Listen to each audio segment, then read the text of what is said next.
Hey guys, what's up? So today I'm going to be showing you how I dismantle and assemble a 4-speed Royal Enfield gearbox.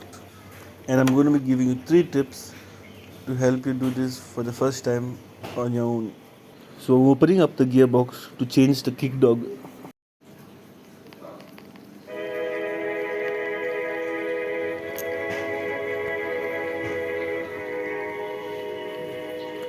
So here this nut which you see is a reverse threaded nut. So it's just the opposite to tighten and loosen.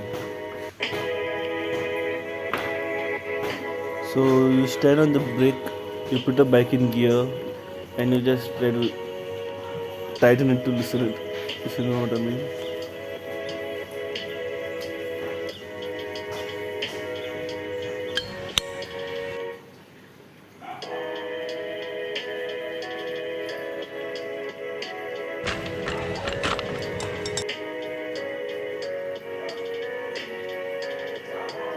This is how you change the gear.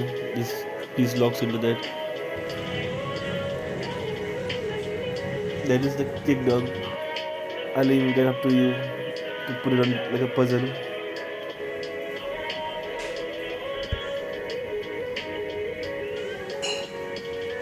Also, if you're having trouble to remove out that shaft from the bearing, if you just give it a really nice bang, and hopefully should be. Yeah, I was having quite a bit of a problem putting it back, and I figured it out that after it sits on, you have to put the kick of it and you let the kick dog slip back in.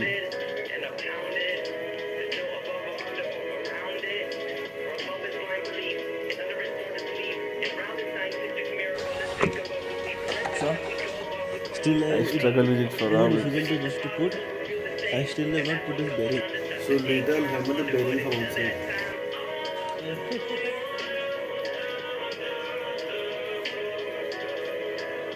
I'm just checking if the gears are falling, if I did everything right or what. Because this is the first time I'm doing this on my own.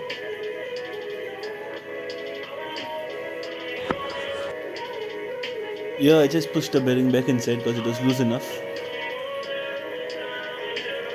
So here the only thing they have not shown is how to put a kick spring.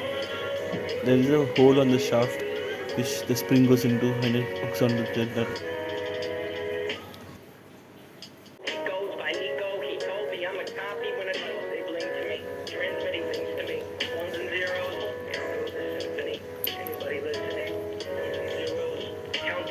So here also you do the same thing.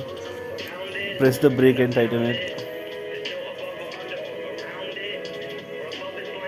And sorry if you didn't realize, but the second tip was after you put on the cover, you need to reverse kick the kick also for it to sit back in place.